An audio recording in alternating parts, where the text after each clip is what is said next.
What's going on, nerds? Welcome back to Comic Book Nerd Nation, episode number 66 this time.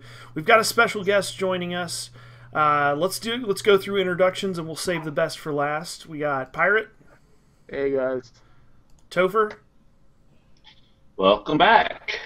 We got the whole effing Brian. Howdy. And we have Chuck Moore from Comic City, Comic. Hey. I totally fucked that up. Derby City Comic Con and comic related. That's where I was trying to go with it. Hey, it's a whole city of an experience here. Yes. There you go. And complete set. Don't forget complete set. And complete set. Yes. Yes. Write that down Yes. too. We're going to talk get about all my plugs in, right? There you go. And that's a good preface. This is probably going to be a longer episode. We may even split it into 2 episodes, just depending on how things go and how much fun we're having on this end. So all of you that are watching or listening, make sure you stick around towards the end. We've got a lot of stuff to talk about with Derby City Comic Con, Comic Related's website, Complete Set's website. You're going to get a lot of really good information firsthand from Chuck. So don't dip out right after the beginning of the show or anything like that. Otherwise, we'll hunt you down and poop on your head. Poop on your head. Talking about every listener we have stays through. They do. We do have really good retention. We've gotten the last couple weeks. We've gotten some really good comments about stuff that we talked about in the last 2 minutes of the podcast, which is fantastic. That's awesome. Yeah. Okay, so let's jump right in and let's start with what we've been reading. I say we kick things off with Chuck this week. Because, first of all, preface this by how many books do you read a week? Okay. Currently, okay, I'm not joking when I say I have a spreadsheet. I don't know if I can get this in the frame. No, I can't get in the frame. I've got a spreadsheet that I keep to track all the different books that I read. Oh my gosh. Currently, I'm reading in the Marvel genre range. I am uber geek range. Oh, this thing won't scoot over. 64 titles in Marvel. I'm reading 41 titles in DC. Lumping together everything else, I'm reading about another 60. So around 160 titles. Yeah, I'm about 180, 200 on any given week, given month. Yeah. Oh, when do you sleep? Well, that's just it. I read on average about 5 to 8 before I fall asleep every night. So. Oh my gosh. Okay, so 7 days a week, that accounts for around 50 or so. When do you read the other? Right. Saturdays, weekends, bored moments. I'm also quite behind. I'd say I just on the Marvel side, Original Sin is just recently in my background. So. Oh, hey, that's what I'm reading right now in Marvel.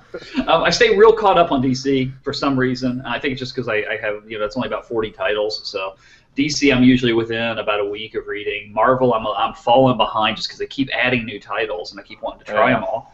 And I've also really expanded, everything that comes out independent that's a #1, I try and read. So I try and take on just to kind of get a flavor of everything. But this is my day job. So between running comic conventions, between Comic Related, between Complete Set, this is all I have to do in life. Industry research. Yeah. So this is a good thing for me. So what jealous? With all those titles that you're reading, of everything you've read this week, what are a handful good ones that you really like? Something that you would recommend to anybody that's listening? Some oddball stuff that they may not heard of, or popular stuff that's just really good.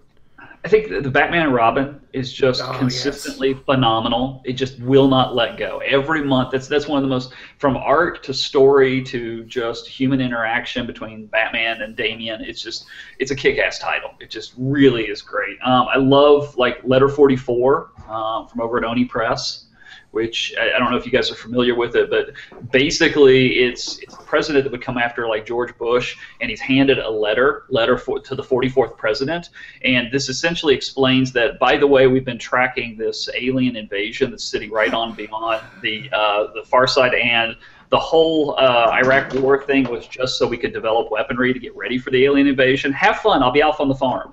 And by the way, we also launched a probe, and there's this whole group of people that are never coming back to Earth. They're on a spaceship, and they're just about to arrive at the aliens. Have a great day. It's a phenomenal concept. It's Charles Soule. who's doing everything cool in comics these days, in my opinion. So it's a great series. God, let me look down the list here. I mean, there's the stand. I just discovered Saga recently, so I'm really late to that game. So I'm like geeking out over Saga to no end. I have not read Saga, but I've read some like articles about it and some some of the teaser stuff and all that, but I have not gotten into it. Hands down, like the first thing in comics right now. I've got the first trade paperback of it, and it looks pretty good so far. I need to get around to grabbing the other ones. Yeah. Multi-university, that stuff, I thought I would hate it. I thought it was just the dumbest concept around the edges, and consistently, like the Mastermen that just came out recently, I'm working my way through the guidebook right now. I mean, what Grant Morrison's kind of doing over there is interesting. I'm kind of digging it, which I didn't expect I would. Marvel Fence, I admit, I mean, maybe it's just the kids in my life, but I've pulled onto the Guardians of the Galaxy band. I mean, I was really digging Nova for a long time, but I like what they're doing with kind of space Marvel these days. I don't know, I'm a little bit more behind on Marvel's side, I'll say. But just a smattering. I'm still like absolutely blown away by the fact that you read, like you do your best effort to keep up with 180 titles. It's all I can do to keep up with just the Green Lantern universe, which is like 5 titles. Like I'm happy if I can stay up on Batman Eternal, Batman, and the Green Lantern universe. And outside of that, it's like if I get to read it, great. If not, well, I don't know. Oh, a quick tip of the hat too. Of course, always Rachel Rising and just about anything Valiant's doing. I love Valiant. I mean, I did a thing on Comic Related where I did 7 days once they were just into their first event, and I reviewed like 40 issues over 7 series in 7 days, and it was just from the start they've been consistently good. In my opinion. Are you reading Rye? Yeah. Rye. I gotta admit, Rye. The whole post-apocalypse. The cyberpunk take, which you haven't seen in a long time, is really cool in Rye, and I love the art. It's just the story has been a little draggier around the edges for me, but I do. It's fun.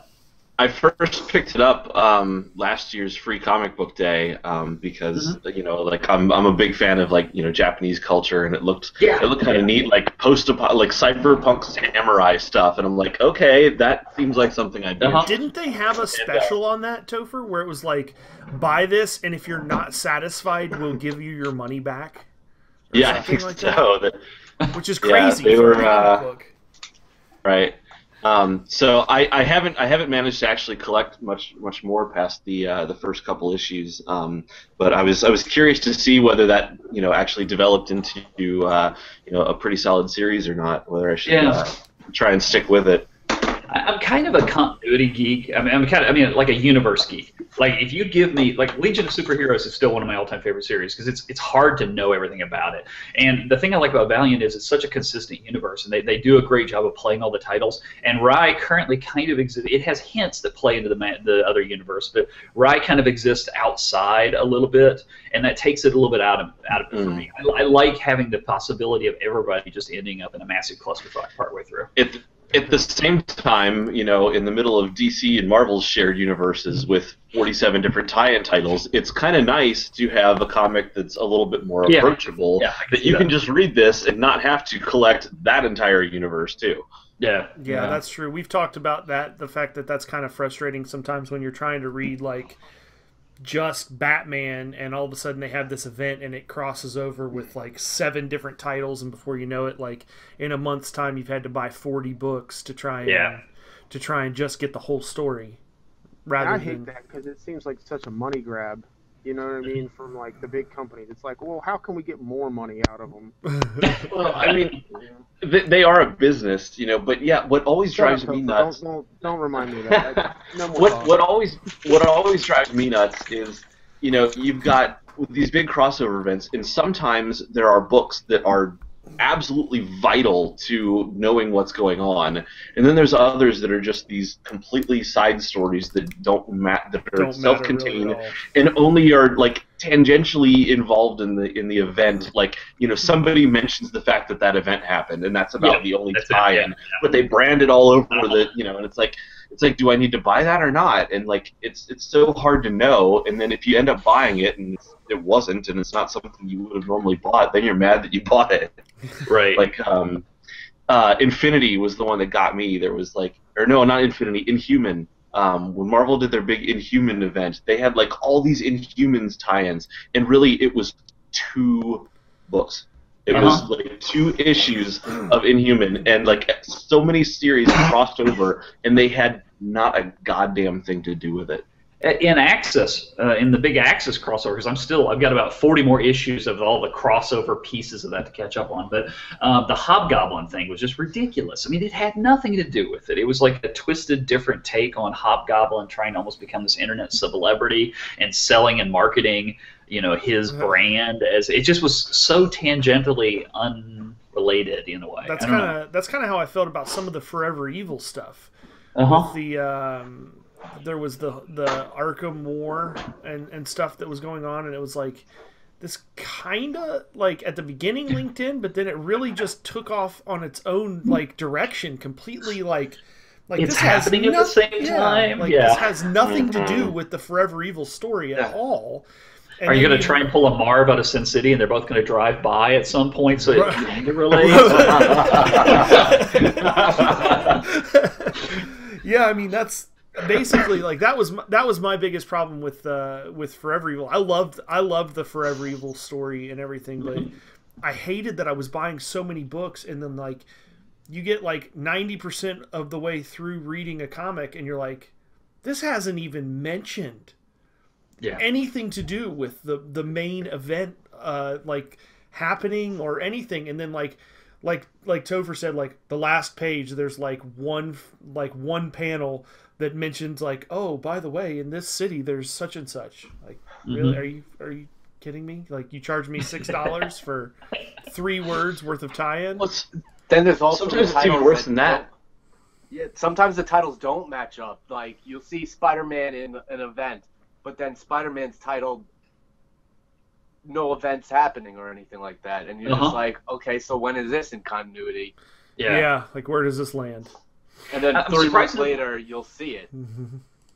Sorry. No, go ahead. I'm surprised that nobody's done like the Godzilla 8-minute movie of these events, because Godzilla was only in the Godzilla movie for about 8 minutes out of that whole movie. And I saw this great YouTube video where they took all the little pieces and brought it together in this very short movie, so you can see all of your Godzilla. I'm surprised nobody's done a YouTube video where they just hold up the panels that actually relate, and about 4 minutes, and then here's all you need from the ancillary stuff. We're good. Now you can cover like Civil War from Marvel in like 2.5 minutes. It's like 110 comic books. This is a viral video waiting to happen. Note the date. That's your copyright on it. Exactly. And let's get to work. Oh man! All right, Brian, what have you been reading this week? So I'm taking. I think he just froze up a little bit. He was so excited about it, he froze in place.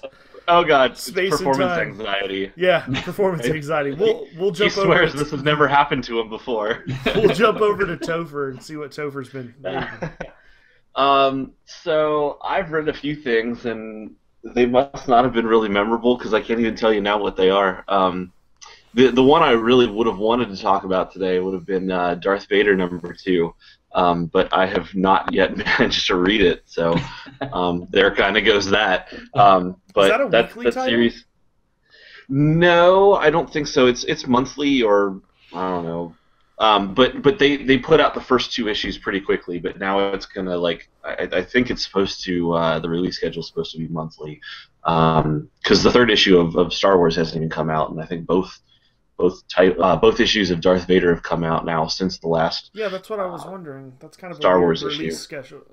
Release schedule there on that is kind of interesting. I really did like the Darth Vader #1. I haven't picked up the second one yet and read it. Brian's probably read it and was probably going to talk about it before he, Yeah, you guys like Brian. Brian. The whole freeze frame thing, but now he's over there dropping his camera all over the place. You mentioned my name. Blair Witch style. You mentioned my name, and then my phone froze. I was just like, "Whoa!" It's my time to shine, and I'm like, frozen. Standing in a corner. Yeah, And now my Blair phone's just not wanting to do anything. The Blair Witch Comic Report. I've been reading comics. Do you hear that noise? Who said my name? So what else? What else have you been reading, Topher? Like I said, I read a few other things. I don't remember what they are now, so I'm gonna reallocate my time spent talking about that to my inevitable Green Lantern casting rumor rebuttal later. Okay. Yes, that will be an interesting conversation. Oh, when we get God. there. Based on the Yeah. 25, Are we 30 gonna minutes yell at that we DC? already talked about it yesterday. It'll be fun. We'll get there. Does this mean I get to yell at DC later too? Yes, you get to yell at DC later too. I'm sure there will be many references of poop. So what have you been reading, Brian? Oh, Try wait, not hold to on. freeze up this time. I'm just checking to see if my phone blows up. All right. So as I was saying before, I went back a few years, picked up a couple of trades that have been out for a while that were excellent. One was Scott Snyder's The Wake, which if anybody's been reading anything other than Batman, he likes to do his like horror type books, and this one was awesome. It was only a limited series. It was basically about mermaids, killer mermaids, and I don't want to spoil a lot of it because people should just go read it. But it was fucking awesome. I just read it within like an hour. You're It a was really so big good I fan couldn't of put his it down. stuff. I like to go back and pick up good writers' old stuff. Mm-hmm. I get on these kicks like Jeff Johns. Like I started reading comics at like by Final Crisis. Well, it's 2008, I think, or 2007. And then we got into Blackest Night, and then recently I Blackest picked up Night. all his Green Lantern run. Like just went right through. Oh, yeah. Picked up some of his Avengers. Now, since Witches came out, since Batman's been awesome, American Vampire has been amazing. I went back and picked up The Wake, which that's my book of this week. I suggest everybody go pick it up. It is like everybody thinks mermaids as like the half-naked chicks. What? They're Or not?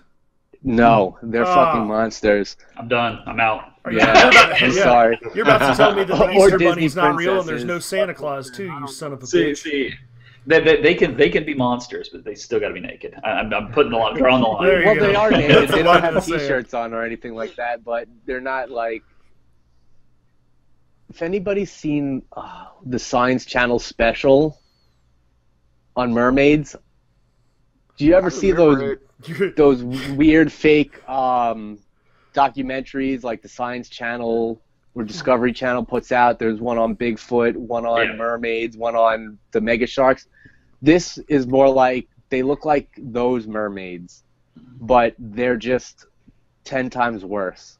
No, but I've seen the Metalocalypse episode with mermaids, and now I've got Yeah, Jeff well- Clark's Mermaider stuck in my head. Mermaid murder or what? Mermaid murder. That song would probably be good.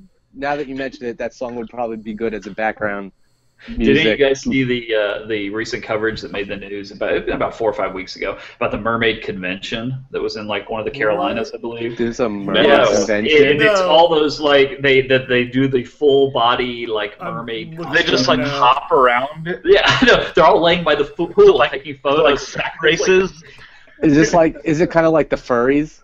A little bit, only this is more. Oh my visually. god! Oh my god! But yeah, he's you got have it. to you have to Google the pictures of this, guys. This is absurd. They're all Yes. like laying around a pool, and Yes. they've got these like it's basically pants with no legs and a big ass fin.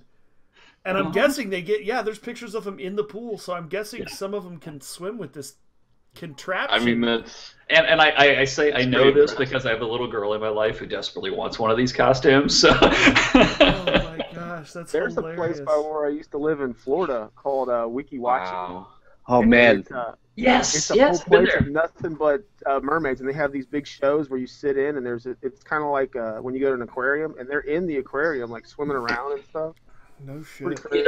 I'm Back when I traveled with the boat racing series, we actually did an event exactly where your Cypress Gardens Wikiwaki, and they actually took an unlimited hydroplane at 300 miles an hour and took it through that little inlet there, and like just to display for the crowd. Totally was not insurance appropriate. Sorry, I'm totally off topic. No, it's fine. We're all So about there's a being whole- off topic. I got a story There's for a anything. whole Be warned.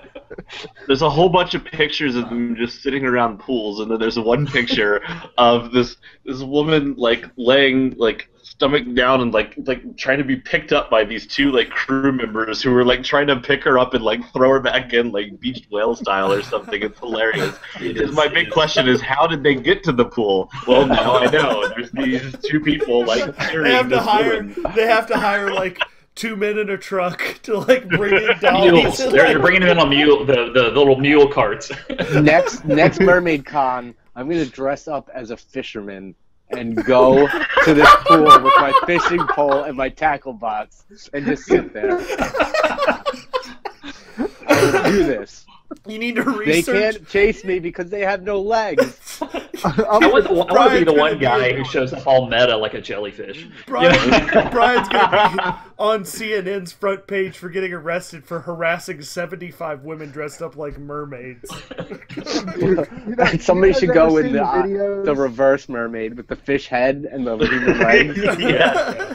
Have you ever seen the videos of like, and when they kill all the dolphins and that they like get them in that cove and then it's like turns the water red? I'm gonna set up my own little booth and have a bunch of dead people and it's like have like a Japanese whaler or something standing in a corner with a harpoon. Oh my god. Yeah. Oh. Okay. So So now, bringing it back So- around for you, bringing it back Right. home. So, is anybody caught up on Batman Eternal right now? yes. Yes. Yeah. So I Probably. I thought it was just freaking incredible what he's been doing with that event, but at the same time, I'm worried that the wheels are coming off over the last couple issues. I've kind of Like- noticed that too, and I mentioned something like last week about how like I was so sure multiple times that I knew who the villain was. Yeah. And now it feels like they're changing just for the sake of changing, kind of like it's losing traction. Like they're and- screwing Yeah. with you almost. Yeah. Yeah, and I mean, it's not bad. It's not bad by any stretch of the imagination, but it's definitely not as good as it was 15 episodes ago. Yeah. Or Yeah. 15 issues ago, rather. I think they're building some. There's so much. He can either hit it out of the ballpark with the finale, or it's just going to be a train wreck. And I don't think there's a big middle ground there for what's coming. So I'm really hoping. But There's only a couple more issues, right? They're ending Right. at 52. yeah. Yeah, we're And on, then like, they're what? dumping the whole 52 concept. Yeah, after Yeah. whatever it's called, I can't remember. Yeah. Convergence. Convergence. Yeah. Does anybody have any guesses to what could be the big villain behind this? Behind Batman Eternal, Yeah. I still. Like, who do you think? My current guess, after I've made about 13 other guesses, my current guess is I still think that it's Hush. I think it's going to wrap back around and come back to Hush being somehow still in control of the situation. That's kind of what my thought is. What about you, Brian? I thought it was Hush for a while. I still kind of think it's him, and the whole fact that spoiler says that she saw Bruce Wayne, and Hush is known to Act mess with like his Bruce face. Wayne? Yeah. But also, there's always in that Thanksgiving picture that they made before the series started with all the characters, and there was one cover with the Riddler. There was an owl perched on the tree, and then in that promo picture, there was an owl perched on the tree, and we haven't seen anything with the Court or the Talons. Yeah. So a part of me thinks it might be them too, because they're the only villains that haven't been shown. Yeah. Yeah, that could be. I lean towards Court of Owls because I for similar reasons, and plus I actually was one of the people who really kind of enjoyed that concept. I found it to truly be something creepy in the Batman universe, which we haven't seen in a long time. But I also worry that they aren't going to pull a Marvel and essentially end this with it is a Batman from another universe out of the other 52s that's doing all this, and this welcome to Convergence, guys. Here's your new 52 issues. Oh, that would be before you get the answer. Oh man, I wouldn't that like would that be at all. just terrible. That would be awful. Wow. Yeah. Yeah, that's somehow the kickoff twist to their new arc of what the whole DC universe is going to be. It's the Russian Bruce Wayne. It could be. Yeah. It honestly could be. I For mean, you've got all Putin. the Grant Morrison stuff trying to explain all this and bring it together a little bit. You've got the concepts of we're going to bring back part of the old DC. It's just like it's all coming together timeline-wise, which has me really worried that this is all going to be for, why did I read this? But, Yeah, that's a bummer. That could be. I just hope Convergence doesn't crash and burn, mhm. Yeah, that's something we're all going to have to kind of. especially when they're getting rid of some good titles. Yeah. Yeah, they are. Has I'm so far behind on Marvel. Has the whole Secret Wars thing kicked off yet, or is it? No. So it starts. Okay. The Zero issue comes out on Free Comic Book Day in May, so they're gonna explain the background of all the incursions and and kind of bring everybody up to speed, and then the next week issue #1 comes out, so it doesn't start till May. But we've got both Convergence and Secret Wars both around the same time, They'll start. It's gonna be a lot and going both on. companies. Well, both companies are shuffling all their titles and their teams and everything, and it's gonna be a nightmare. You think it's hard to keep up on stuff right now. At least you know what your pull list is. Yeah. Come June and as we go through Secret Wars and Convergence and through the end of them, nobody's gonna know what the hell books they want to buy. Yeah. It's gonna be so hard just to figure out what you want to be reading out of that. Speaking of shuffling creative teams, Chuck, did you hear that Jean Luen Yang that we had on as a guest? Gosh, I can't remember when it was, but that used to do Avatars, going to be doing Superman with Romita Jr. as the artist. I cannot say I did. No, I have not heard that. Yeah. I love Romita. I love anything Romita Jr. does. I am thoroughly excited to check that out. I can't wait to. I want to try and reach out to Gene Yang and see if we can get him back on to talk about it a little bit once he starts doing that. So, Pirate, what have you been reading, man? I went back, read some Andy Diggle's The Losers that was based. I can't remember if it came out before or after The Losers movie came out. I think But it I was read some of before. those. It was only I think 10 or 11 issues. Read those, and then I've been reading Don Casey's complete illustrated sailboat maintenance. do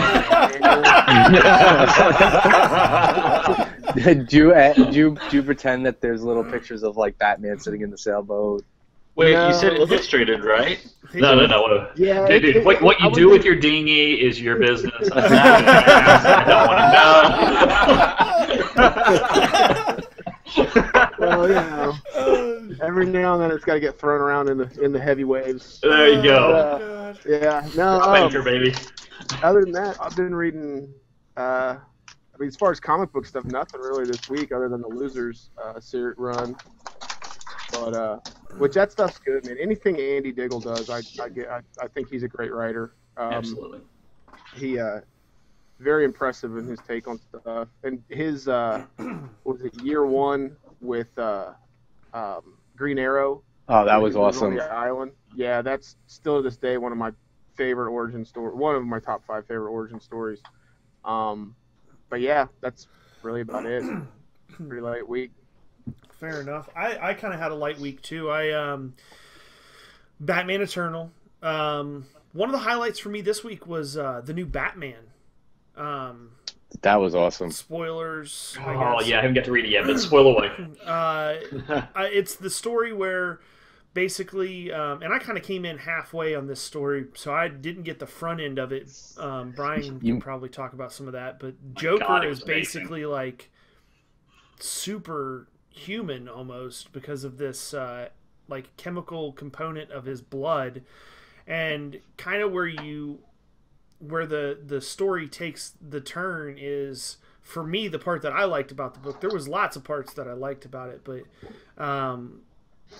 they end up getting the whole Bat family together, and they get a group of the villains together, and they work together in the end of the book to attack the Joker, to try and get Batman close enough to get a syringe into his spine, to pull some spinal fluid out to get, like, to be able to try and find an antidote for this chemical compound. It's a pretty awesome story. I've really been liking it. And like you said, the Court of Owls was in it, like the last two issues before this current one. I've been really enjoying that storyline. Yeah, the moment in that finale of that, I think it was the issue prior, where Batman just goes to request help from the Court of Owls. It's just like, it's such a great scene where he's just standing up looking at them. It's great. Yeah, they're kind of standing over him while he's in the water. Yeah, that was pretty sweet. It's weird that they made the Joker like almost like he's in the same lineage as Vandal Savage, and he's been around for hundreds of years. Yeah. Just in Gotham, just doing and they show on the back computer all the pictures of him throughout the time, recorded time, and stuff like that. It's pretty sweet the way that. See, I don't know, with that, they always, whenever they say something about the Joker towards the end of the story, it's all like a ruse by him. I wonder if they're gonna do that, if this is just a ruse, or Joker is actually has that ability that he's stayed alive this long. I don't know. It's a great character because you can go with so many different. You can go down this really bizarre road and go, oh, just kidding. That's what they've been doing. And it works. Yeah. Each writer has given him so many their own take on his upbringings and his backstory, and then it's different. Like a couple of years later, they change it. And people never know. Mm-hmm. Yeah, that's true. Not to derail, but did anybody see the debut of Joker in Gotham? No. Yeah, that was a little bit trailer, weird. But I haven't watched it. I actually really kind of dug it, but it was really pathetic until the last couple minutes, where you just see the maniacal craziness come out of this actor. But I haven't watched any. Well, I watched the first episode or two, and I just couldn't lost interest. do it. Yeah, I mean, it just kind of like Agents of S.H.I.E.L.D. I could not, for the life of me, watch that show. I would rather go do laundry or wash my car or something. It just wasn't. Wow. Yeah, I'm caught up on all the television series as well. I don't watch it, but there's this guy on YouTube. It's like Emergency Awesome or something like that. Always goes through the spoilers. So I'll go on there. If I don't like Gotham, I don't watch Gotham, but I'll go on there every Monday or Tuesday and watch what he has to say about the episode and fill me in. So I don't have to sit there and go, wait, why is this guy? Why is this villain so old? Why is he so old? So when Batman comes, he's going to be like 60. It's a great series of weeks, though, because we got Grodd appearing in seriously for the first time in the Flash television series. I mean, you've got Papa Midnight kind of spooking things up in Constantine. You got the end of Agent Carter, which I thought was phenomenal. Agent Carter as an arc, as a miniseries, was really solid. I've seen all but the final episode. I've seen all but the final episode, and it's been awesome so far. Cliffhanger, S.H.I.E.L.D. forms. Now we gotta go with the Hickman shield. Shield formed all the way back in the Middle Ages, right? It's been God. That miniseries. Leonardo da Vinci was part of S.H.I.E.L.D. Yeah, I know. What did you guys? How long? That was a long time ago that they had that miniseries. Yeah, I know. What did you guys think about the last episode of Arrow that they just had last week with Ra's al Ghul? Did you guys see that? Yes. Yeah, that was pretty good. I like that episode. Oliver Queen to take over for him. Yeah, they basically took a Batman story and blended it in. Well, they've been doing that since day one. Kind of making him TV's Batman. I don't mind it so much. I mean, I think they do it good though. I think they do it well. It works really good. The series has been very strong. This most recent season, I thought, got off to a very weak start, but has consistently picked up steam as it's gone in a really nice way. Well, we know why the series is doing so well. It's because every single chick in America is watching just to see Stephen Amell's abs and him doing during the workout sections with the. At least they limited it after the first season. The first season, I've on record said multiple times I feel strongly that it was just a giant Bowflex commercial. Yeah, the first season was definitely a giant Bowflex commercial. Yes. So, other than Batman and Batman Eternal, I think the only other thing that I got a chance to read was Red Lantern, the new Red Lantern book, which I've been liking. Nothing of real consequence seems to be happening, though. It's just kind of a very episodic feel to it, to where, like, if you wanted to start reading Red Lantern and you're not yet involved, now would kind of be a good time, because it's not like part of a greater story right now. It's just very, like, choppy almost, which is kind of a bummer, but it's not too bad. What is there? 2 issues left and the series is canceled? Basically, and that's the feel. That's the feel that I'm getting with it. It's just kind of like there's not enough time left for them to do anything really meaningful, so they're just kind of making like little side stories. Of oh my god, I'm completely drawing a blank on his name. Guy Gardner? Guy Gardner, yeah. Guy Gardner just kind of walking around the country, finding problematic areas and addressing like Kung Fu. Like, seriously, it's like that's basically what's happening right now. And it's just kind of, it's not really, I mean, it's not great, but it's not bad either. It's just somewhere in that ambiguous area of, I'm really only reading this because I like the Green Lantern universe and you happen to be part of it, so...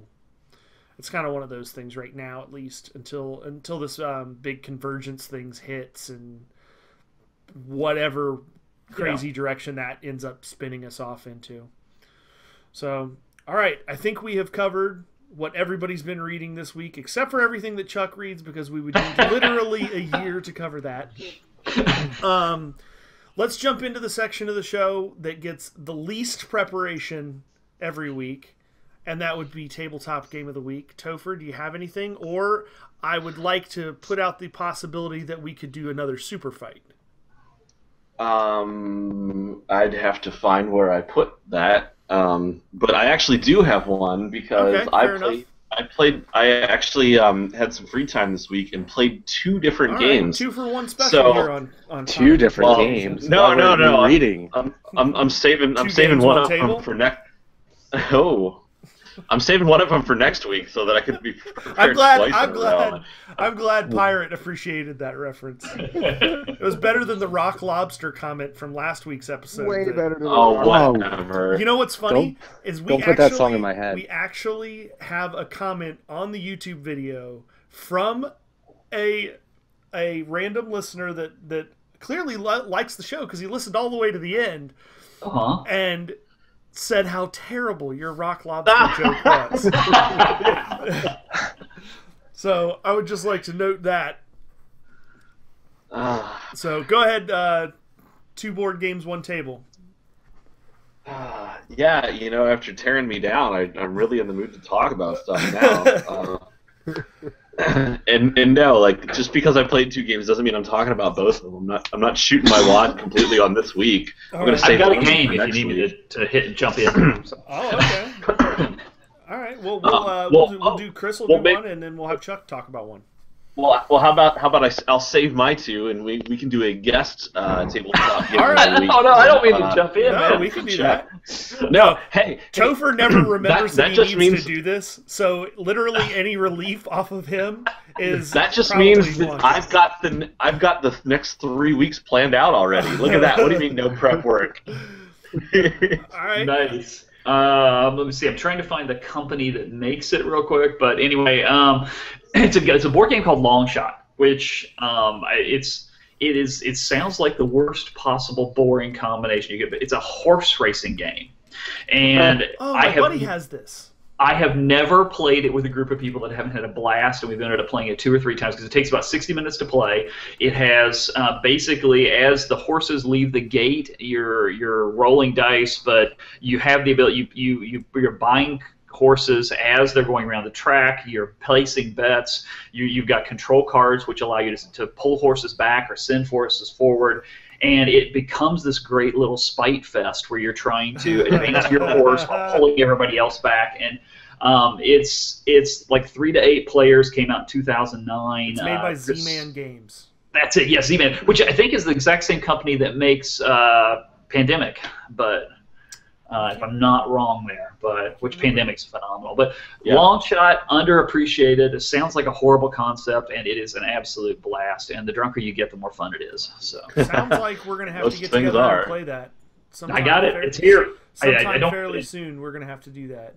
Yeah, that sounds fun. Because the last few games I've played are like co-op games, which are a really neat thing to like work together as a team against a common goal. You know, like, but. You know, now I'm really craving something where I can totally shit on all the other players. Have you ever played Escape?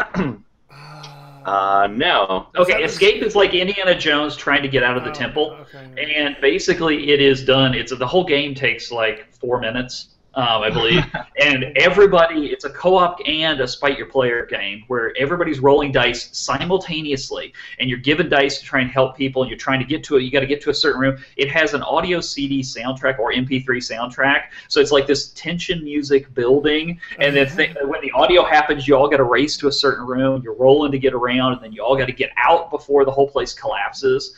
And for an intermediate game, it's like an add the tile game where you're discovering the actual temple as you're going through it. Great little game for like 5 to 10 minutes, and you can play it over and over. Has anybody else here played Twilight Imperium? Heard of it, but never played it. Yeah, a little bit. I've played it a couple times, but it's absolutely It's like futuristic sci-fi Axis and Allies on crack. On crack, yes. It's got like, I mean, it involves politics, economies. I mean, it's very, very in depth. It takes like 10 to 14 hours probably to play. Wow, that's awesome. It's super fun, but like I said, I've only played it like twice, and it's so expansive that I don't know that I know enough about it to like even really talk about it on the show. I was like, maybe somebody else, but. Okay, fair enough. So I hear hipster Brian played that game before it was cool. Yeah, I don't know why my screen's black and white. I'm sitting watching it flip and go black and white. I don't know what I did. Put it in black and white now. Hipster Brian. I don't know how I fixed that. Which now? That's giant finger Brian. That's fantastic. All right, so this week's tabletop game of the week for Comic Book Nerd Nation is Long Shot from Z-Man Games. You can pick it up on Amazon for $55.93. I had a question. If the horse's leg breaks, you get to euthanize it? That would be great.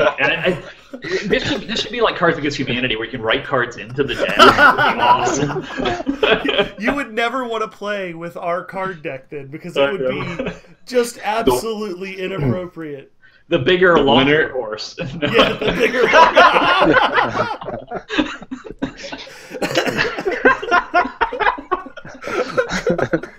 This podcast is going to end up being like 20 minutes of them listening to us laugh at each other. It's fantastic. You know what? Or you could just mix Cards Against Humanity cards into the Long Shot deck. Just slide them in there.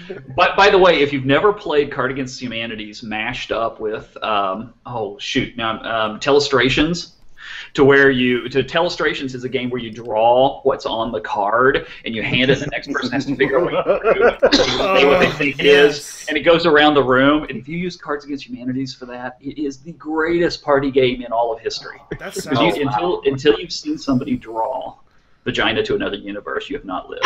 And try to figure that out as it goes around the table. The best part about that is I want to see somebody successfully guess that the title of the card was Vagina to Another Universe. Oh my god. Yes, that happened in one of the games we played recently. That's fantastic. Oh, I man. want to play this. Tover's like, I'm playing that today. Yes. All right, so let's jump over and start talking about some news. I guess let's not bury the lead. This is something that probably all of us, I know everybody that's watching this or listening has heard about and probably has an opinion or a thought on the matter. Unfortunately, an icon of the geek world. Why you gotta lead it off like that? Because he deserves that literal. I'm sorry. I thought we were talking about something else. No, you were perfect. An icon of the geek world has passed away, and it's really unfortunate when something like this happens. But Leonard Nimoy passed away at 83 years old just recently, just yesterday, I believe, as we're recording this.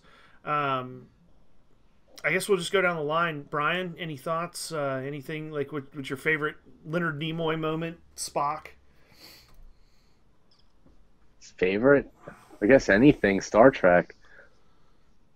Yeah. I mean, I don't have a particular favorite moment, but I mean, everybody knows who he is. I know. Everybody knows him as Spock. I mean, how many times have you done this in your lifetime? Yeah. Live long and prosper. That's the key thing to me is like people that aren't even into Star Trek, that don't read comic books, that aren't into geek culture, they still do live long and prosper from time to time. mean, They still know what that is. As a kid, it was always let the force be with you and live long and prosper. Right. I mean, those were the two phrases that everybody's known. Mm-hmm. Yeah, he definitely had a great impact on this world. Topher? Yeah, I mean, it's interesting. I was going back and reading like all the stuff he's done in his career, and it was staggering. It was impressive. Like we know him most as Spock, but like he had done all other kinds of stuff. He wrote 2 autobiographies. He was in several other TV shows. He was a director. He did like he wrote, directed, and starred in his own like play. I mean, he did all kinds of stuff. It's amazing sometimes because a character will be written, but sometimes an actor puts their stamp on that character, and they would not have been the same. They would not have been a cultural icon if it hadn't been for the actor's portrayal. And Leonard Nimoy's Spock is one of those. I mean, he came up with the Vulcan hand signal that wasn't written in. He came up with the Vulcan neck pinch. How many times have we done that to our friends? Right, purportedly because he got tired of doing stage fights, and he's like, oh, this will be cool. He's like, I'll make up this Vulcan neck pinch, to get out of having to do fight scenes like really quickly. And I mean, it stuck around, and it was kind of a genius little.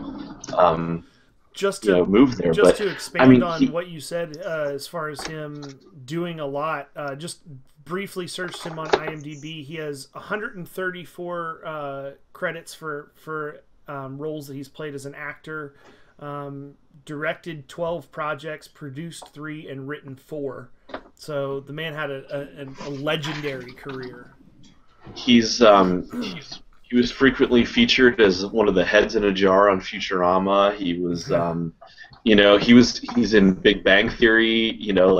Sheldon dresses up as him when he goes to the Ren Fair. Like, Penny does an impression of him on there. You've got the Beastie Boys. Had the Vulcan neck pinch, referencing Mr. Spock and their intergalactic song. They're just he's in, like, that character has taken on such a life of its own. You're welcome. Even I don't really like Bruno Mars, but he was in one of Bruno Mars' music videos. Lazy Days. It was fantastic. That was amazing. That may be one of my favorite moments for him. It wasn't like the the actual music video. It was like it was like a variant music video basically for that song. But like, look it up. Like, not a huge fan of the music, but you know, like what he does in that video is just it's hilarious. You sing Grenade all the time. Right. So I mean, he's been in so much stuff. You know, he was in, you know, I never watched as much of the original Star Trek series as I would have liked to, but I mean, even it's hard to outshine William Shatner. You know, like the dude's just like such a huge personality, but like Mr. Spock rivals, you know, Captain Kirk in popularity, and I think to be able to, you know, to do that is impressive. And then you've got, you know, one of the movies entirely about, you know, trying to, you know, the search for Spock. He directed one of those. He you know, like he appeared again in the Next Generation. And I don't know if he was in Deep Space Nine or Voyager or any of the other ones, but you know, then the new movie reboot. I've had this thing, and like I kept talking in previous episodes about how you know, I'm kind of worried about Secret Wars because, you know, like I don't want to see them destroy like the, you know, continuity. Like I didn't care for the New 52 reboot thing because I never understood why you can't find an in-universe reason for a reboot. You have reality warpers, you have, you know, time travelers, and all kinds of stuff. Like, if it's going to happen, don't have it happen outside the books and just say, oh, we decided to start over. Like, have a reason why it actually happened. And the one thing that I absolutely adored about the Star Trek reboot was that they gave an in-universe reason for why it was an alternate universe. Yeah. It still happened in the same. It was a break off of the same timeline. Something else happened. You know, the Romulan ship, you know, found a wormhole and altered the timeline basically. And you suck, you know, Spock from his original timeline over, and so you have one of the characters from the original continuity in this universe. And like, I came out of that movie like, I know some people didn't. Some people didn't care for it, thought it was nothing. It was too actiony and it was too, like, you know, special effects, and it wasn't enough like the old series. But I loved it, and more than anything, I had a smile on my face the entire movie because of the fact that they gave an in-universe reason for a reboot. And, you know, and Leonard Nimoy's dedication to that role and everything, you know, helped make that possible. And so you don't just have a reboot. It's not just a restart. It's continuing in the tradition, and you know, it just that to me, you know, was one of my favorite things that he did, was just coming back and to be in that movie. And my other remembrance of him is, you know, as a kid, my dad was a huge Star Trek fan. And he actually bought a Christmas ornament that was one of the shuttlecrafts of from the Enterprise, and it would plug into one of the Christmas tree lights, and there was a button on the bottom, and it was Spock, and I can still hear like the entire thing in my head. He would like, shuttlecraft to Enterprise, you know, Spock here, happy holidays, live long and prosper, and like I still have the entire thing memorized because we used to go over and hit that button to hear like Spock talk on his little shuttlecraft ornament, like, you know, 20 times a day. So yeah, he will be missed, but he lived long and he prospered. Chuck. Yeah. Hey. I think so. Internet basically broke in half yesterday. I mean, and I was in a geeky office where we were all talking about stuff, and one of my favorite things on Twitter was Wired Magazine. Within about 10 minutes, got their entire staff together, and they all did the Vulcan hand signal for a photo and live long and prosper, and tweeted it out, which I thought was awesome.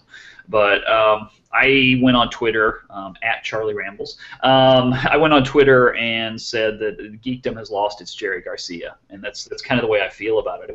That was a big discussion point we had around the office after he passed, after we kind of all dealt with the shock for a minute or two. You know, it's hard to picture another iconic individual in our genre, in our culture, that, you know, especially the culture of geekdom, that raises to that level. Even Shatner, I think, falls below the level to which people knew Spock. We kind of, you know, debated George Takei a little bit after the Howard Stern years, and he's become such an internet presence. But you know, this is like losing Jerry Garcia in music. This is a huge individual. Everybody knows him. I mean, I'm the old fogey who was born in 1969, and so I came in after the primary run had ended in '69. But I was there for first round syndication. I grew up watching this show, and yeah, this is huge individual because he was such a human conscious to the whole Star Trek franchise. I mean, things that people may know or may not know is he was such an advocate for the rest of the cast. He became this character that everybody kind of hung the series on in a lot of ways. You could argue Shatner versus Spock, but when it came to like contract negotiations and he found out that Nichelle Nichols was getting paid less than him, he actually kind of almost held back from the series until she got equal pay with the rest of the cast.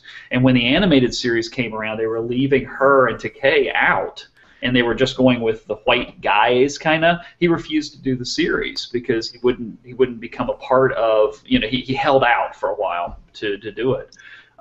Huge advocate for Jewish culture, looking at, very proud of his Jewish heritage, and also an amazing photographer. The guy just had so much scope.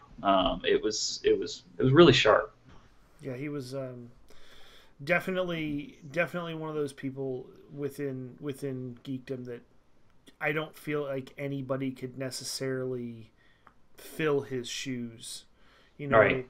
I can't remember the kid's name that played Spock in the new Star Trek. Zachary Quinto. There you go. Yeah. He does the role justice, I feel like, but he'll never come close to filling Leonard Nimoy's shoes. They're just impossibly large, too much there to fill. Pirate, you got anything you want to? Oh, sorry. One of my favorite scenes with Spock was when basically he goes into the rut and he has to return to Vulcan to like mate and like fight and do this like death fight with William Shatner. Do you remember that scene? Oh yeah, I do. That. Yeah. Yes. Oh yeah. Yes.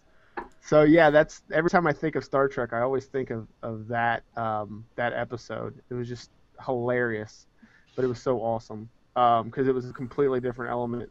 You know that's you never seen Spock really like that. And yeah, I mean it's it sucks that he's gone. You know, I mean I've not been one to like sit down and see every episode of Star Trek. Got Megatron. Megatron.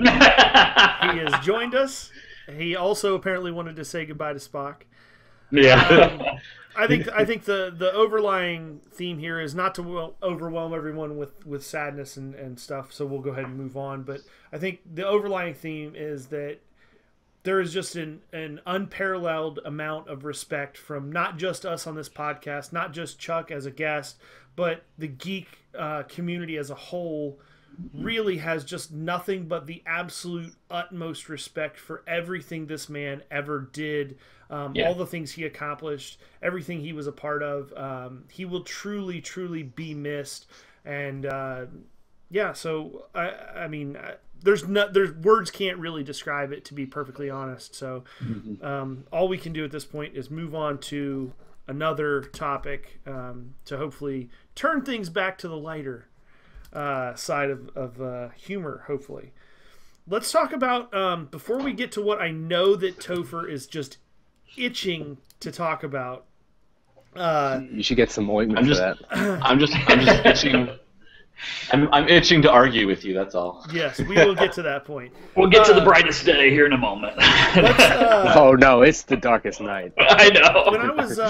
When I was testing stuff with Chuck last night to make sure that we had everything set for the podcast today, Chuck, you mentioned a story that I'd kind of like for you to talk about a little bit, and then we can kind of chime in. A story I almost don't know anything about, but I'll be happy to. I'm good at this. That's all we need to just go crazy on something. Yeah, exactly. You mentioned something about these Twitch gaming channel donations.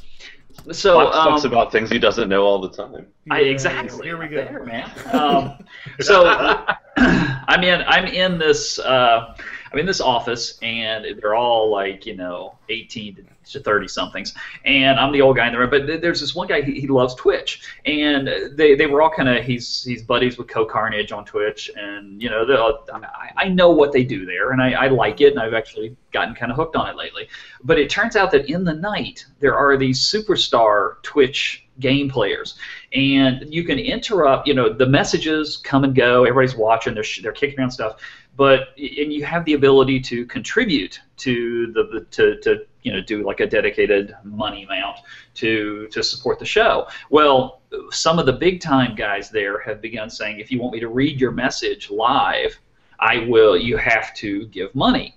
Well, it's become this geeky thing in the night where these, I guess, I can only assume that they are software Illuminatis or whatever, but he brought in a screenshot of one $30,000 donation to get the message read. Like, it's a bidding war that's happening in the night over there at Twitch on some of these guys that are. It's like $800 and $900 is flying around like nobody's business, to the point where this is how ass Twitch worthy it is. The guy, he's like arguing to get them to stop throwing money at him so that he can talk about the game, and it's become this like thing. It's a thing that's happening right now that's kind of fascinating. But when I saw the screenshot of a $30,000 donation that was validated, free money so that I can talk about something else. Like, whatever. Somebody please send me some free money and I'll talk about that.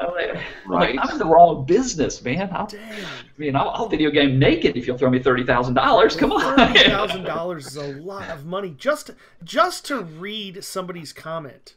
That's you need to go spend some more time on Twitch. And this isn't like a small isolated incident. I mean, that level of money is, but like $600-700 kicking around, 50, 80. They're making easily $2 to $3 grand a night sometimes doing this stuff, and that's it's just stripper money. I mean, I'm like, yeah, come on, bring me this guy. I'm getting Dying Light back there, and I'm practicing. I want to go on. Who are the people that have that much money to throw around for something like that? That's what it's got to be people. This is deep tech culture, so you got to. It's probably guys from Blizzard or something. I'm speculating completely. What was the Twitch stream? What was he even playing? See, that's the part of this that I have to go back to the office and get from him. I don't have I don't have it to tell you. I'm sorry, but I know there are some superstars on there. That's the part of this news story I didn't have. I need to find out what that game is, learn how to play it, and then that's My Little Pony Adventure Get my time. Twitch channel back up. Damn. Yeah. Have you guys seen the South Park episode with PewDiePie? No, I have not. Yeah. Oh my God! Yeah, it was like one of the last. I think it was like the last episode of this most recent season of South Park. Like they Kyle's brother is like watching PewDiePie and like watching people play games. He's like, what? No. He's like, you don't watch other people play games. Like, what? I remember, like back in my day, we played the games ourselves. We didn't just sit around and watch other people play them. And like, and he keeps getting called Grandpa by his little brother, and like, and the whole episode is about like this whole like watching other people play on Twitch and stuff, like that whole phenomenon. And it was actually a pretty funny episode. It is a really interesting. It's obscure stuff. Like StarCraft is almost like a religion on there. Oh, I mean, there's games. I used to watch a lot of StarCraft videos when I was still playing. Yeah. Like, I wouldn't watch Twitch so much, but yeah, like YouTube videos all the time. It's like the tip of the iceberg too, because I mean, you look at I think it's like South Korea. It's like it's one of those, but like a majority of their popular programming is this like live streaming games and watching games. There are professional StarCraft players in South Korea. Like it's like their national sport practically at this point. And they're still playing StarCraft too. And I'll be honest. Or the first one. I'll be honest. Is much like. Watching people play things doesn't always interest me. Most of the games, they're more fun to play by yourself. Like video of somebody playing Diablo or something. Like I'd rather play that myself. There's no point in watching someone else unless it's like they're showing you like a particular spec or like new patch changes or something. They're showing something off. But like just watching somebody play, the neat thing about StarCraft is it was actually a match. Like You know, it was two people who you will never be as good as them, and like going at it head to head, and it was like watching, you know, like a sports match. You know, it was actually, sometimes it was really fun to do, but you know, just watching for hours on end some guy talk about what he's doing in a game, like, no, I don't want to do that, much less spend money on it. Yeah. I think you add in a community element where everybody knows each other and they're all giving shit to each other, and you add in someone who has a personality who can crack on people or brings that level of humor and disrespect that you can attain like an internet status with. I think they're bringing more than just playing the game these days. I think they're bringing personality to it. Yeah. I think you got a point there about the community, because these days, like, pretty much anything can be successful with a chat room. You know, anything with a chat room, pretty much. Like, I remember when I used to play WoW, when I played World of Warcraft, there were some days where I would log on and I would just sit there and jump tiles in Ironforge, like for hours on end, just chatting in guild chat with people, and it was like I was just socializing with other people and chatting. And I wasn't even really playing the game. It was just the fact that it had a chat room with people I knew in there that I had known for years. You know you were flirting with that Night Elf Druid. The one that was dancing naked on the mailbox as a bear, says Emo Brian. I would own it. I would totally own it. I mean, you know, we all got to do our thing. Right. I see another channel coming up. Third Nation Co-op on Twitch.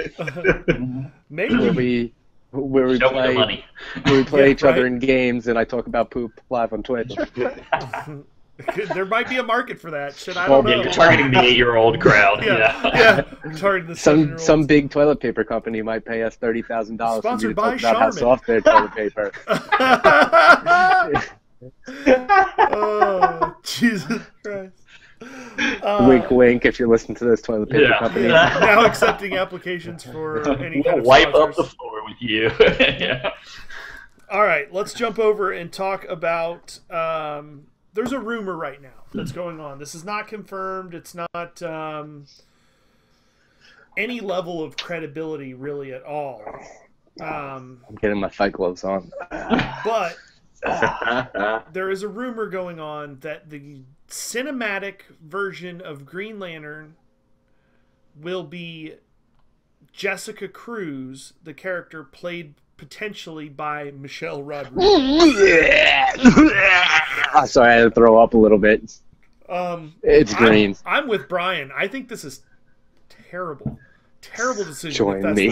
if that's the route they're going. Go ahead, Topher. Yeah.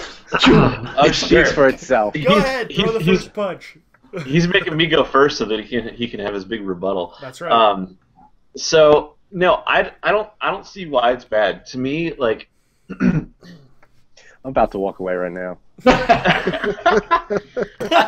Okay, he's acting everybody. like you just kicked his mother in the face. Like, I can't even take this. I'm out of here. No, I'm okay. First off, let me say I'm not saying that it's necessarily the best choice.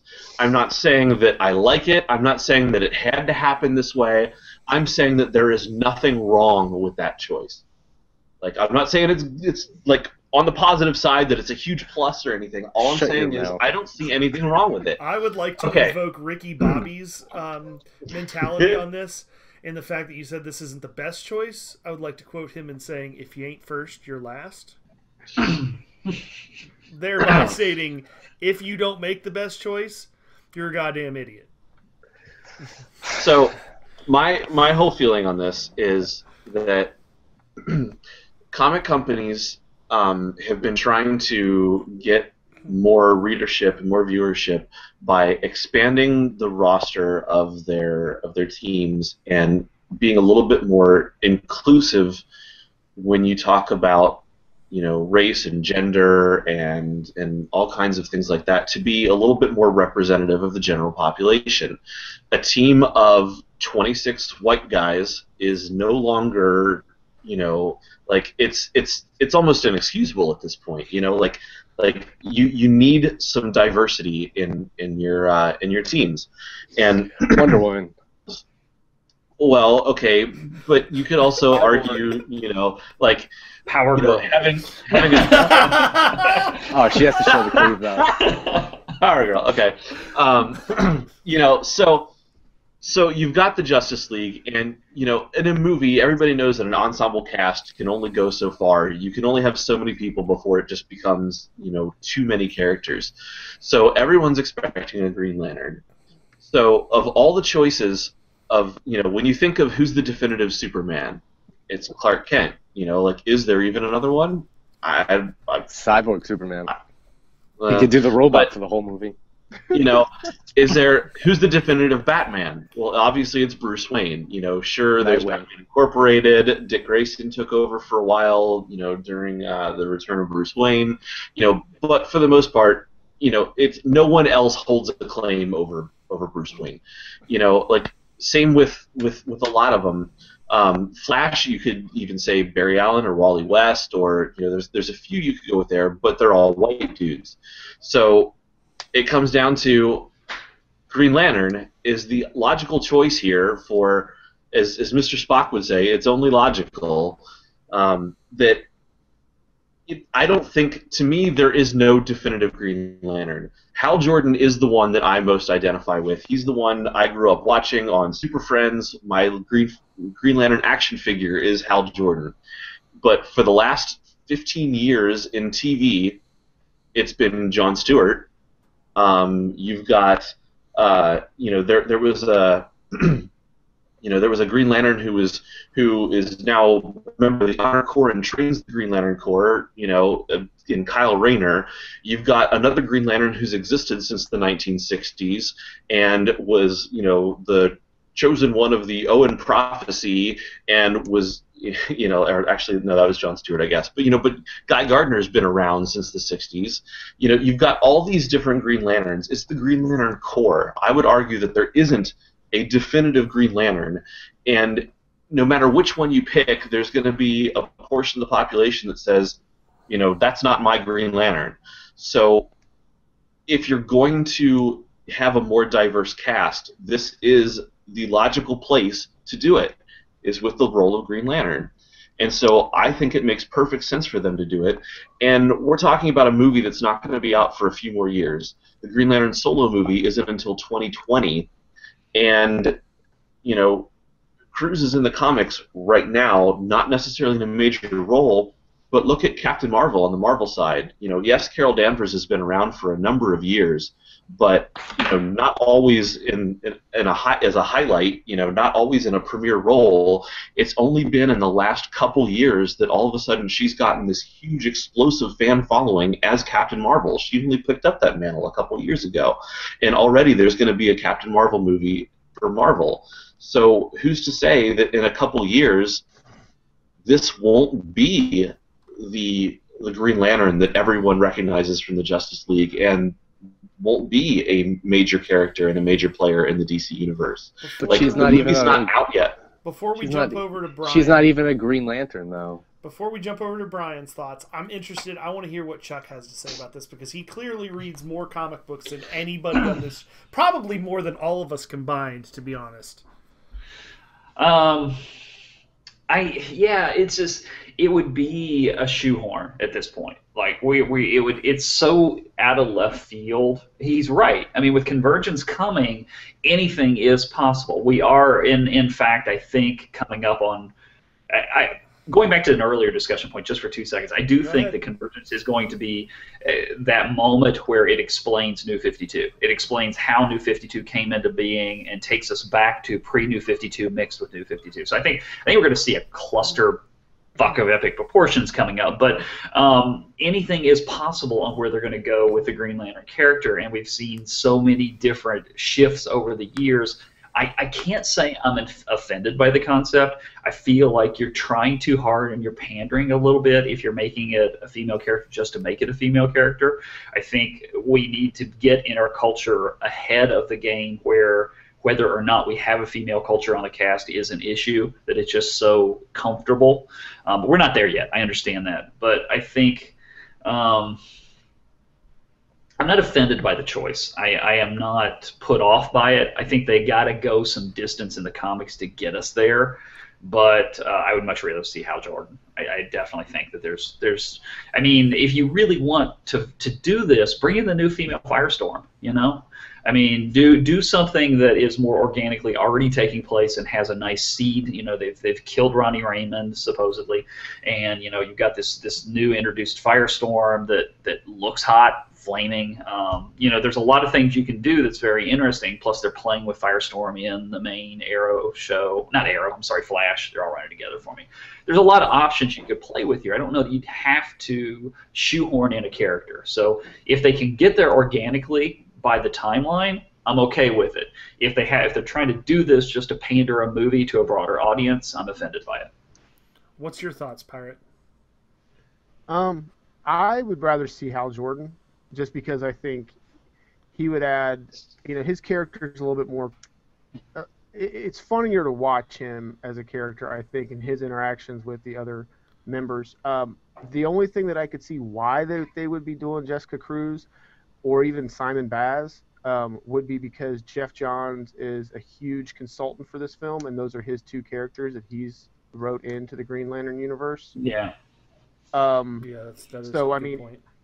If they go with Jessica Cruz, and I mean, the only thing I can think of is, I mean, that could be one of the reasons why they're choosing that character and not Hal Jordan or John Stewart. I would like to see John Stewart also, because I think he adds some leadership more to the Justice League if they ever split off and stuff like that. You know, it's not just Superman and, you know, always. I mean, because John Stewart's got that. You know, he was a Marine, you know, he's very militant, you know, he takes charge of things more than Hal Jordan does. Hal Jordan's kind of like a wild card versus, you know, he's kind of like the loose cannon in the Justice League when they're all, you know, doing their thing. But I think for the movie, I think Hal Jordan would be better. But Jessica Cruz, I don't like it. And I hope that it's just not because Jeff Johns is like, she's one of my characters, we'll go ahead and work her in. I agree with some things that Pirate said, and I agree with some things that that Chuck said as well. Like, if Jessica Cruz was more of an integral part in the comic books and played a larger role, then I would not have a problem with it. But while my favorite Green Lantern, my choice is Hal Jordan. That's my Green Lantern. I think the Green Lantern I would really like to see in the movie is actually John Stewart. Is the one that I would really like to see. Just to separate it from the other. I liked the old Green Lantern movie with Ryan Reynolds. I liked it. I know I'm in the minority there. That's fine. And I accept the fact that I'm in the minority in liking that film. But, well, that invalidates your opinion. But I would like won to this see, one. In order to separate this from that film and all of the bad press that film got and all the hate and everything, I think it would be interesting to see them do John Stewart. It is what younger people are identifying with as their Green Lantern. I think that would be a better choice, unless, like you said, Chuck, somehow over the next 6 months to a year, 2 years, however long, they take Jessica Cruz in the comic books and really develop her into a major role within the stories, not done cheaply. Yeah. Like, don't do it just to do it. But that's... Now, I do suck for not keeping up with all the news on the considered plots for the Justice League movie, but if she is being brought in because they're going to use the crime syndicate, then I think home run. Yeah, now that is I haven't thought about that angle, but I do. If that's the angle that they're taking, I'm all for it, because that absolutely. Could be, if you give me the crime awesome. syndicate, and that could be a home run for sure.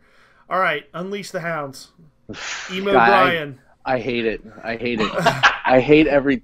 I mean, she's not even a Green Lantern. She's a Power Ring, and the ring itself is a villain. Yeah, and it's a villain. I don't like the choice in Michelle Rodriguez. What is she gonna make with her ring? Fucking race cars? It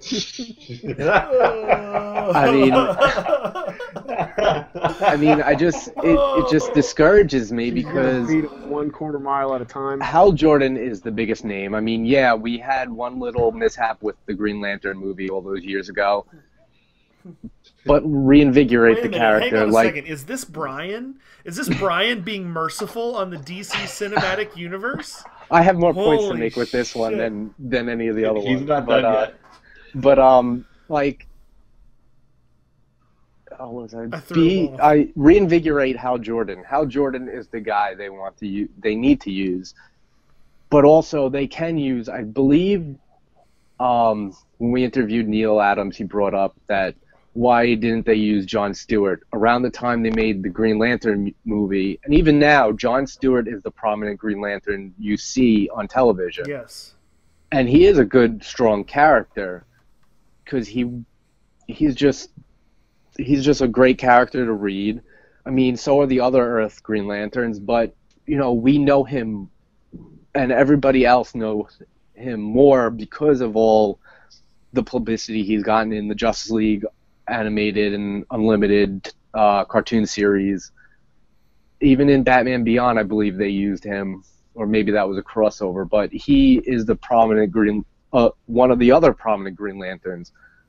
And why not be like everybody's? Not only is everybody like female superheroes, but they're also doing that with African American superheroes. And why not throw two in a movie and just do something different than nobody else is doing? I mean, Marvel's coming out with Black Panther. You already have Cyborg on the Justice League.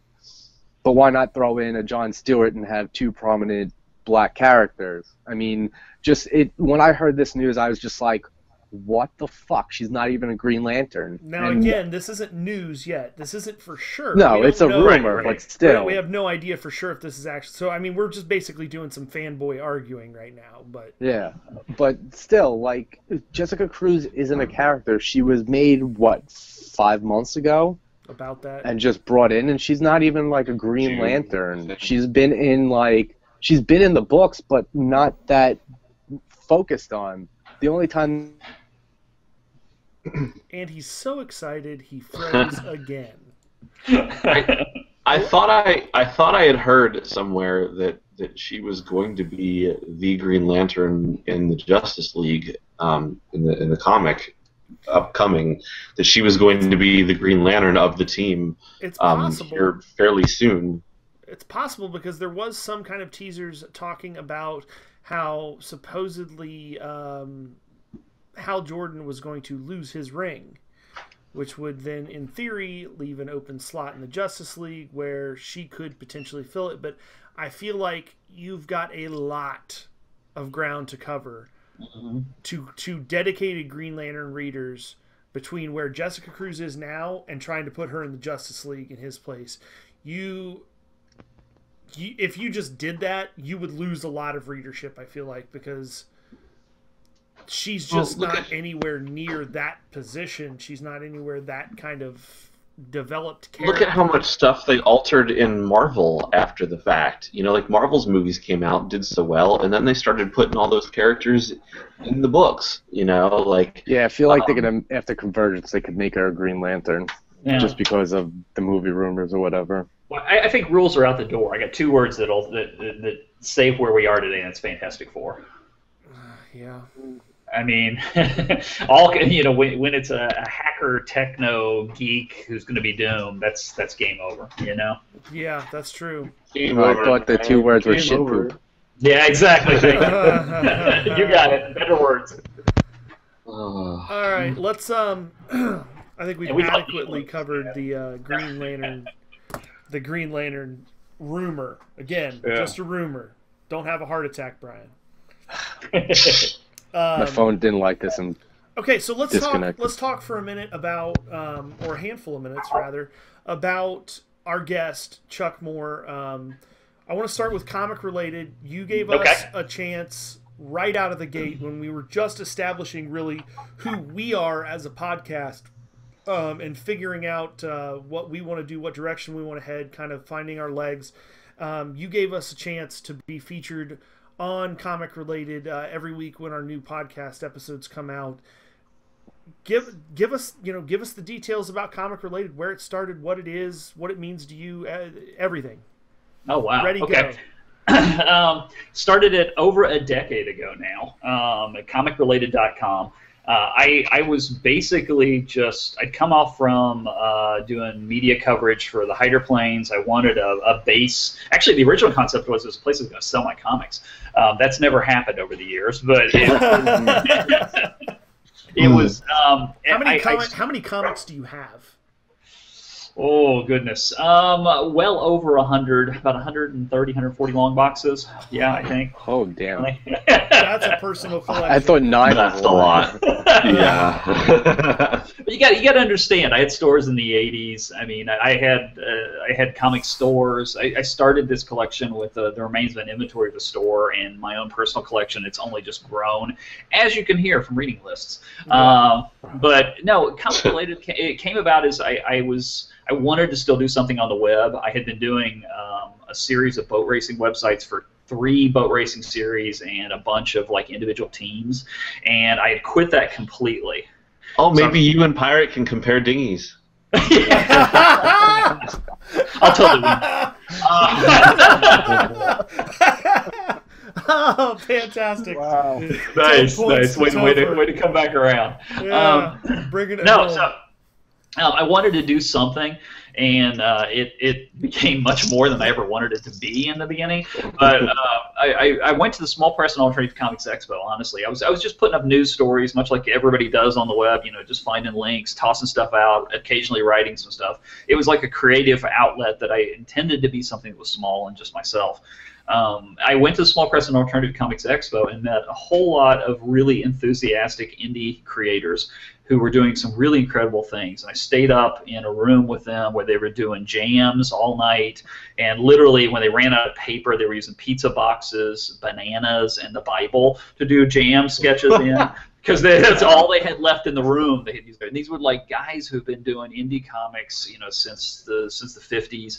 It was so inspirational. I came home and I'm like, they were talking in one of those conversations how they couldn't get a spotlight, how none of the websites would ever talk about what they were doing.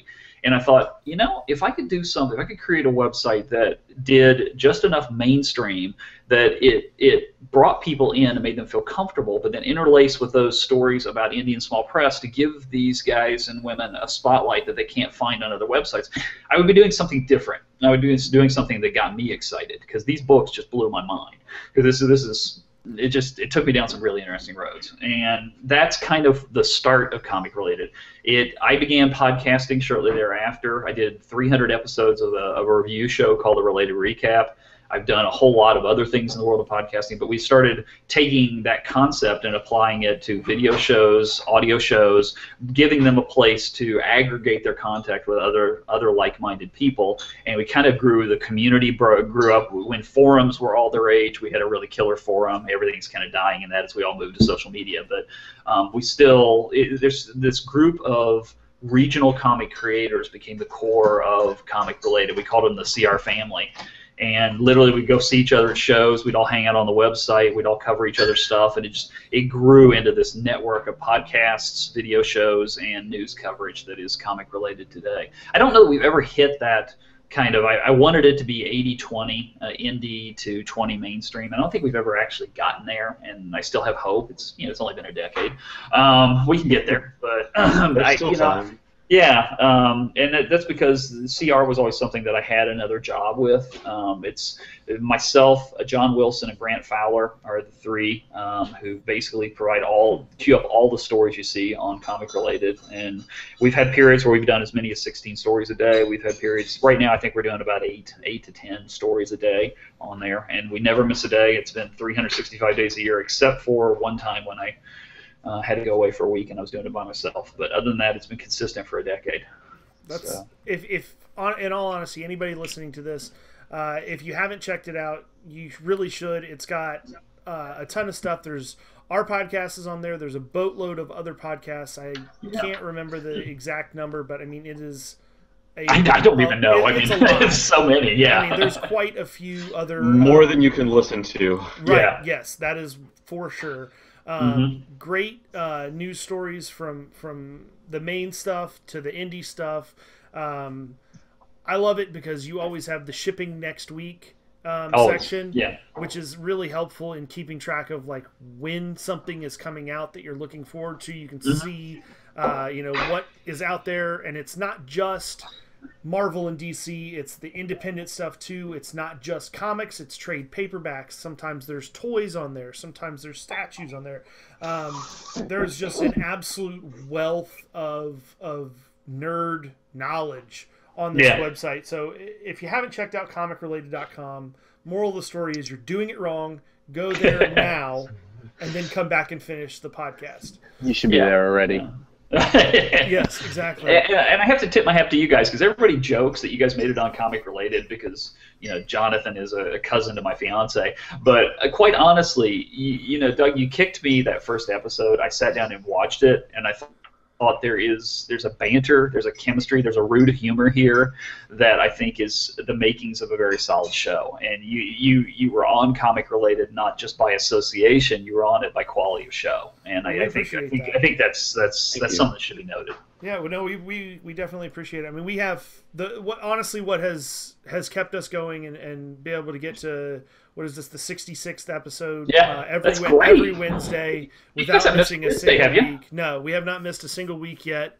That's hard to do with a show where you come together like this. Yeah, just the fact that we all truly enjoy it. I really think we all we like being able to have an outlet to sit down and talk about something that we're kind of passionate about, and that not everybody is passionate about, but what better place than the internet to talk about it and have people hear us talk about it. Enough about us, though. We've got more to cover. You're an incredibly... I got too many hats. I got a lot of hats. You do. I do. Let's talk for a minute about Derby City Comic Con, which is another one of your brainchildren. Derby City Comic Con, right there, baby. There it is, right there. So give us the rundown on this. Justin Castaneda's T-shirt design from last year. That kid kills. So do you have those little things to ride? Can we put a quarter I wish we did. No. Oh man. No, I know we could probably. I'm sure there's some volunteers we could get them to like sit down and look at this pop up. I bet you Pirate wants a boat. Last time I told a kid he could ride me for a quarter, I got a lot of trouble. That's because you got to ask $1. Times have changed, my friend. Adult consent. No, Derby City Comic Con is a very family-friendly show.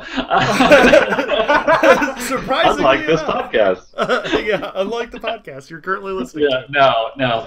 It's going into its 5th year. Eric Bannister started it and did the first 2 years. Dear friend of mine. I went through a period where I almost considered selling Comic Related, and I was trying. He was considering selling Derby City Comic Con, and we got into this series of phone calls about how do you value something that there's no market to determine how much it's worth. And we kept talking and talking. He was in like the monument business, literally for cemeteries, and they were acquiring a second company, and his business was exploding. And he knew that next year he was not going to have time to do Derby City Comic Con. He wanted to hand it off. And we talked and we called and we went back and forth, and then finally I'm like, how much you want? I'll do it. I mean, my dad and I were involved in comic book stores. I started comic book stores. He went through a rough time in his life. I ended up hiring him, and it was very much a part of our life. And we did like Mid-Ohio Con 3. I had a table at with Chuck's Comics, which was the comic book stores I had. So comic conventions were a part of my life growing up and a part of my family, and comics were always a part of it. So my dad had died just a year or two before that, and this dream of owning a convention one day was something that he and I had discussed. And I literally, that first year when I took it over, which was year 3 for the show, and I'm standing in the empty hall where they've just set up all the tables, nobody else is in there, and that just about put me to tears, because there's nothing like a show, because I do a show the way I want to do a show, and it may be wrong, it may be right, I don't care, it's my show. I do a non-media guest show. I do a show that it's the same concept I was just describing from Comic Related. I wanted a place where indie and small press creators could come and they don't have to fight to compete with the autograph for Stan Lee or the autograph for William Shatner. That people arrive at these shows only with so much money in their pocket, and I know I can get those big guests and I can bring in the 17 to 24,000 people.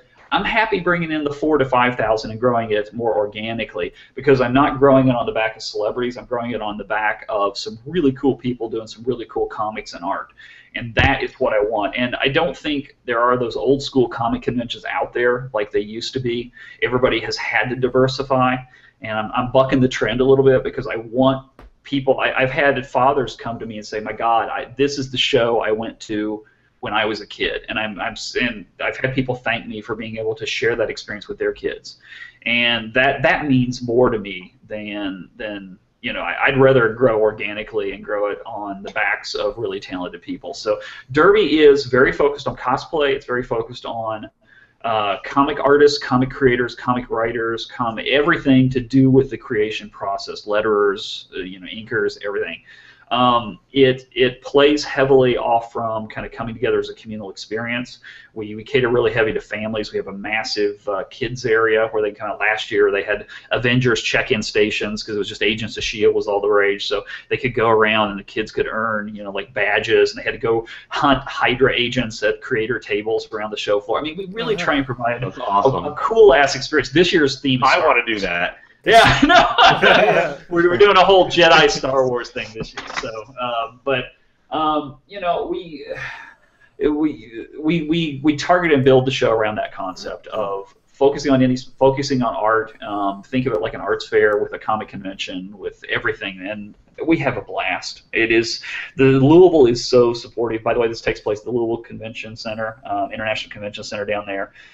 Last year and first 4 years, it was about a 45,000 square foot show. We're moving upstairs this year, so it's a 65,000 square foot show, which is huge. I'm still filling the show floor, which I've never had that before. I've always been a sellout with a wait list, but we went from about 125 to 150 tables up to 300 tables and 80 booths. Wow. So this space is just massive, and the show this year is going to be unlike any Derby we've ever had before, and I'm really excited. When is the show? June 20th and 21st. You got it, buddy. Yes. 20th and 21st. Yes. We may have to talk about maybe having the Comic Book Nerd Nation come down to the show. I've got you guys down for a table, so. All right. Well, then there it is. You're family, man. Just come on. You got a table. We're there. All right, we're there. It sounds like a plan. If you guys, or if you're in the Louisville area, or if you're within a couple hours drive, even make the trip out, because I think what Chuck is doing here is something really special. Like he said, with being able to put together a full-scale comic book convention for comic books, not for 37 different flavors of Power Rangers that you couldn't give a shit about, is something special. Because in this area, in the Midwest area, there really aren't anything. There's nothing like it. Anywhere you go, you've got that one whole half of the convention that is just dominated by these 4-hour-long lines to go get William Shatner's autograph, or whoever, George Perez, whoever. Well, that's a bad example because he is obviously comic book. But the Power Rangers, the Star Wars characters, the people that wore a mask in a Star Trek movie that you don't even know who the guy is, just dominating all of these booths and taking away so much space. Red shirt number 5 from the exactly, red shirt number 5. Taking away space from the independent creators and stuff. I think what you're doing there is fantastic for the industry as a whole. Yeah, thank you. Thank you. Let's talk about Complete Set. This is a new thing for you, right? Yeah. Again, everything just grows out of everything else, it seems like, and I'm fine with that because it's building a really funky, interesting life. But so Complete Set it's a website. It's a collectible website. They build themselves. I guess we bill ourselves. I should take myself part of it now, but as a treasure map for collectors. And what it is basically you log into the website and you can say what you have.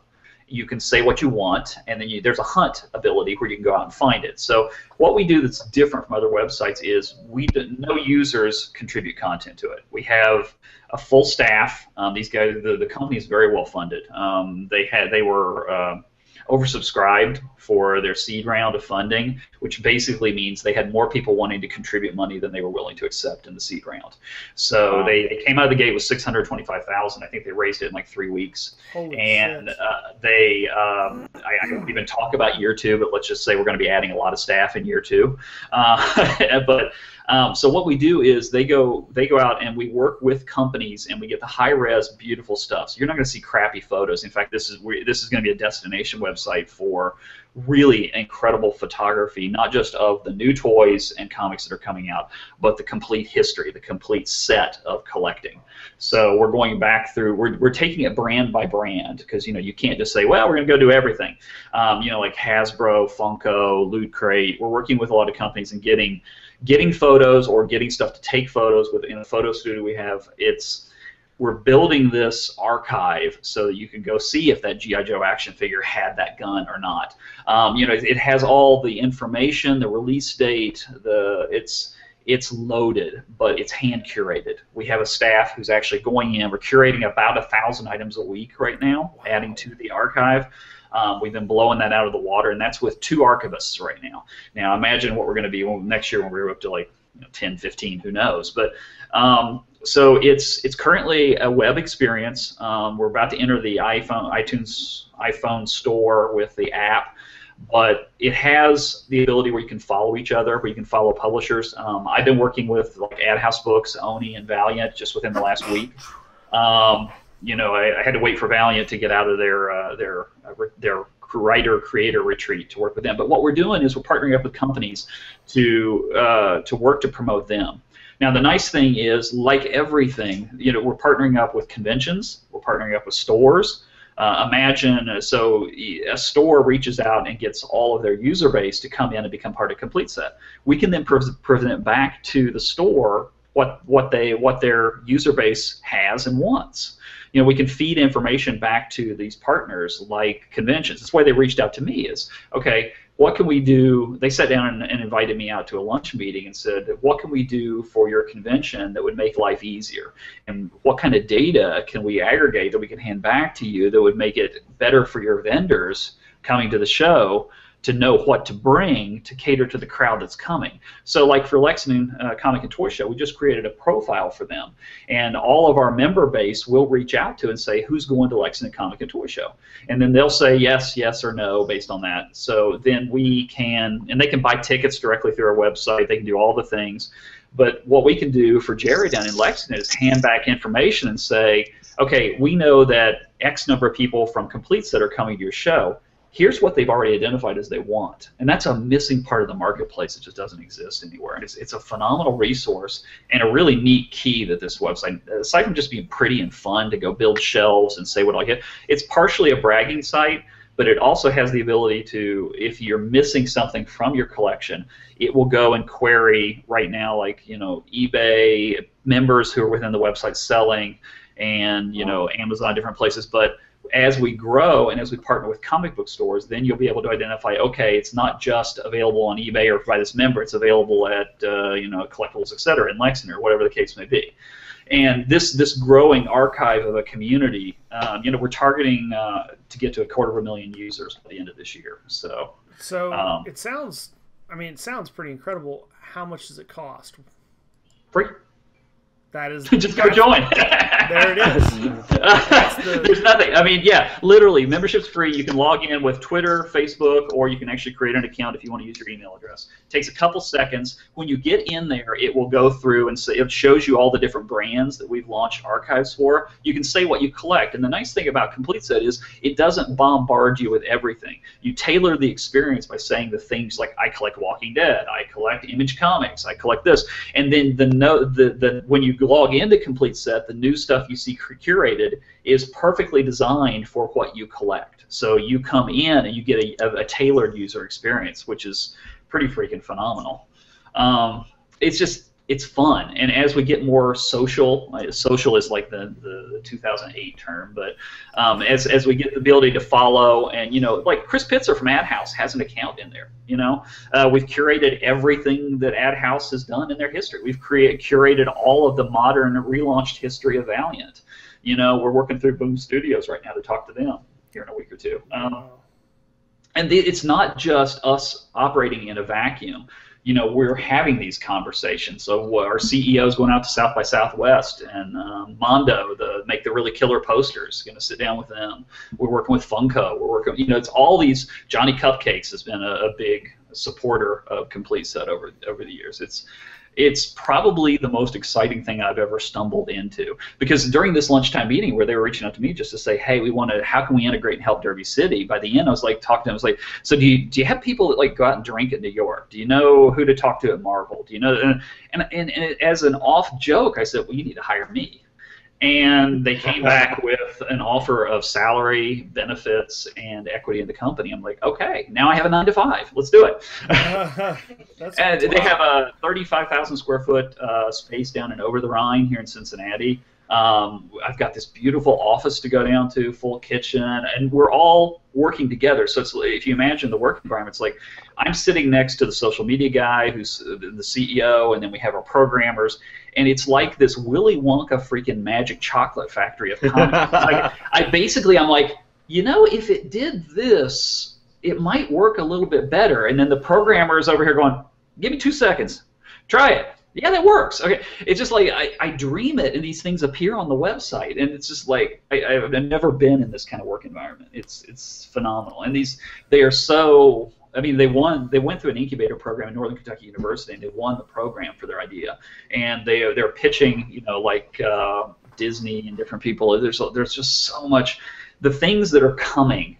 That especially with iPhones and location-based technology and the ability to kind of integrate that with what we're doing at Complete Set, the things that are coming dwarf imagination. It is so freaking cool. I geek out because I'm honestly excited.